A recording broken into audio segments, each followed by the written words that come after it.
Прошло ровно 45 минут. Пирог я вытащила из духовки.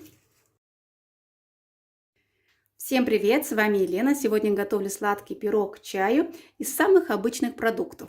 Для начала включаем духовку на 180 градусов. Далее берем формочку. Форму нужно застелить пергаментной бумагой и смазать с растительным маслом.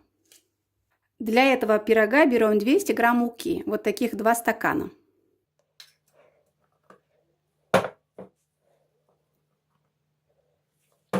Разрыхлитель теста 1 чайную ложку.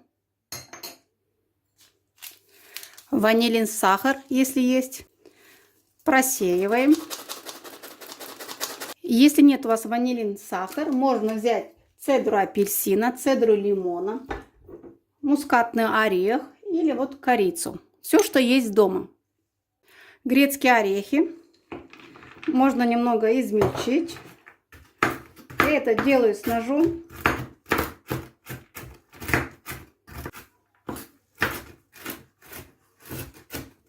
Кладем в миску 150 грамм сахара, можно чуть меньше.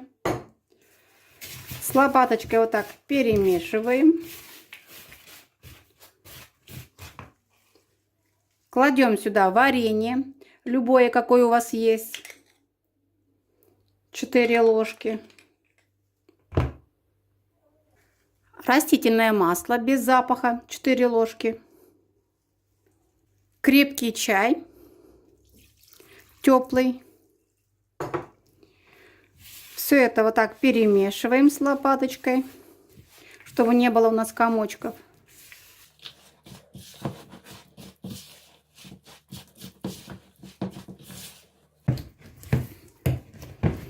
Вот такое тесто у нас получилось, посмотрите.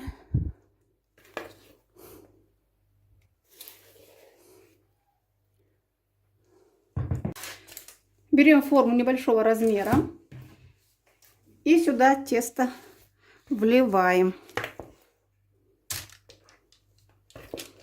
Далее отправляем в горячую духовку при температуре 180 градусов примерно на 45 минут. Ориентируемся на свою духовку.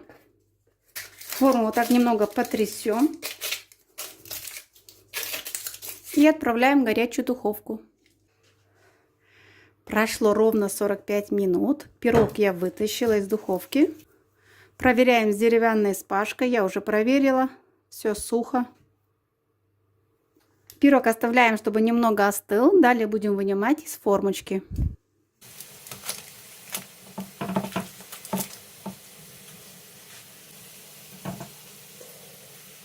Как обычно, видео я снимаю вечером.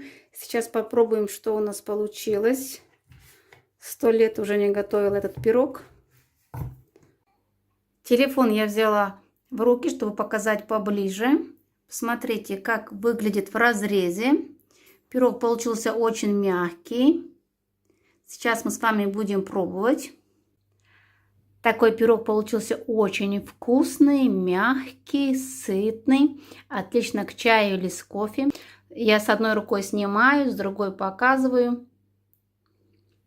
Смотрите, ну просто прелесть. Надеюсь, рецепт вам понравился. Если да, ставьте, пожалуйста, лайк, пишите комментарии. Всем пока, до новых встреч.